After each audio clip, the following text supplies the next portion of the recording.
একের পর এক দুর্নীতির অভিযোগের মধ্যে আটকে যাচ্ছেন টিউলিপ সিদ্দিক। কোনোভাবেই সেখান থেকে তিনি মুক্তি পাওয়ার আশা দেখছেন না। আবার সম্প্রতি যুক্তরাজ্যের মন্ত্রী এবং শেখ রেহানার কন্যা টিউলিপ সিদ্দিকের নাম নানা অনিয়মের কারণে উঠে আসছে গণমাধ্যমের শিরোনামে। এবার শুধু রাজনীতি নয়, বরং তার নাম জড়িয়েছে ক্রিকেটের সঙ্গেও। গণমাধ্যমের প্রতিবেদনগুলো বলছে ক্ষমতার অপব্যবহার করতেন টিউলিপ সিদ্দিক। ছোট বড় সব কাজেই ক্ষমতার প্রয়োগ করতেন টিউলিপ।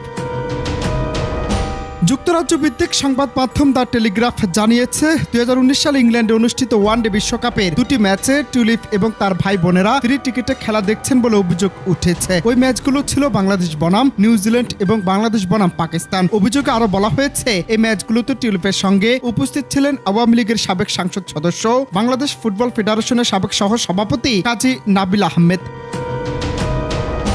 এ নিয়ে সংবাদ মাধ্যমটির তথ্য মতে ম্যাচগুলোর প্রতিটি টিকিটের দাম ছিল 358.80 পাউন্ড, যার বাংলাদেশি মূল্য প্রায় 54,000 টাকা। টিকিটের সঙ্গে মধ্যাহ্নভোজও অন্তর্ভুক্ত ছিল। যদিও বাংলাদেশের আইনে উপহার বা সৌজন্য টিকিট গ্রহণে কোনো নির্দিষ্ট নীতি নেই, তবে যুক্তরাজ্যের আইন অনুযায়ী এই ঘটনা টিউলিপ সিদ্দিকের নৈতিক এবং সামাজিক অবস্থান নিয়ে প্রশ্ন তুলেছে। অভিযোগের মতে এমন উপহার গ্রহণ করা তার জন্য নৈতিক স্খলন হিসেবে গণ্য হতে পারে।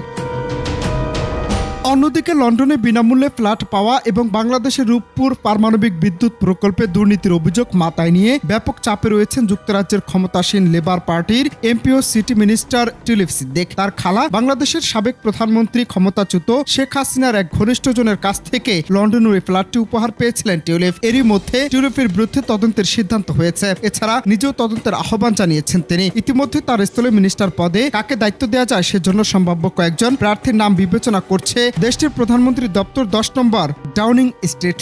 গতকাল বৃহস্পতিবার 9 জানুয়ারি যুক্তরাজ্যের সংবাদ মাধ্যম দ্য টাইমসের এক প্রতিবেদন থেকে এই তথ্য জানা গেছে। অনন্ত হাসান মাসুদ, বাংলা টিভি।